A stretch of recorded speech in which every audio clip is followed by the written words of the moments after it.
You know, one thing I want to remind us, that we are human first. That even though we are a child of God, we are human first. And one thing I am so glad,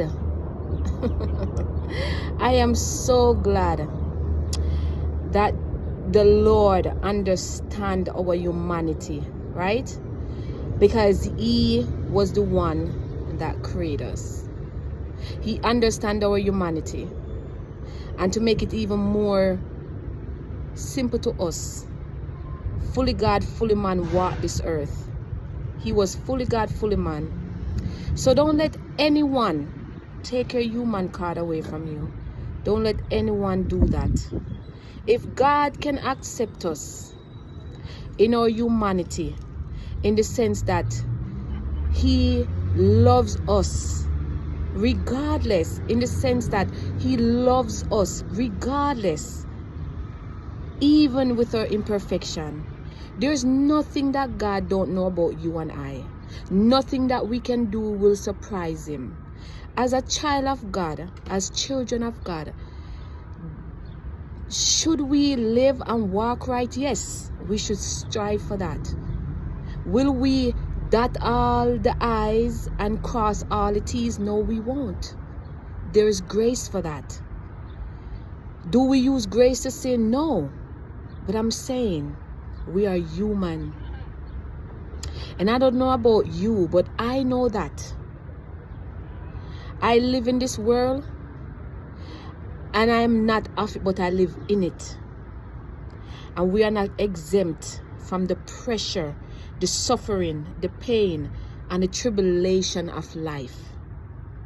But the good thing is that in the midst of our suffering, as a child of God, we know that there's another in the fire with us, right? The same way the Hebrew boys were in the furnace, Jesus was in it with them. The same way the disciples were in their storms, Jesus was in it with them. Yes, He's in the midst of it all. And the good thing is that He is using all of it, right, to make us more like Him. So it's not a waste. It's not a waste. Nothing is wasted when it put in the hands of God.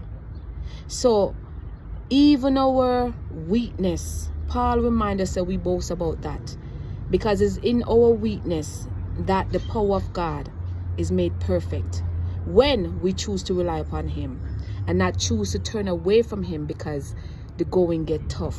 But don't forget that you're a human first, who became a Christian. I am so grateful for the love of God, and I'm so grateful that He doesn't expect me not to be human.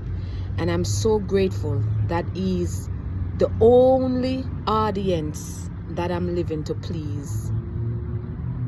So I tell people all the time, I will give humanity, people, 1% of how I feel and what I desire and what I expect.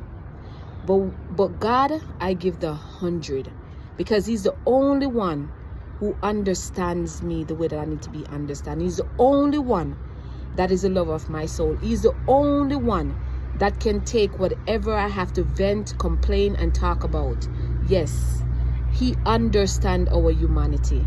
So please feel free to be human with God. That's what He desires. Relationship. Go to Him with everything. I don't care how small it is. But I just want to remind us that we are human before we are Christian. And I'm so grateful that I can be human with God. And He's the only audience that I live to please. I'm already affirmed and loved by Him. So don't let no one take your human card from you. I'm not saying that you use grace to sin, but remember, give yourself grace. You are a human. Life is tough.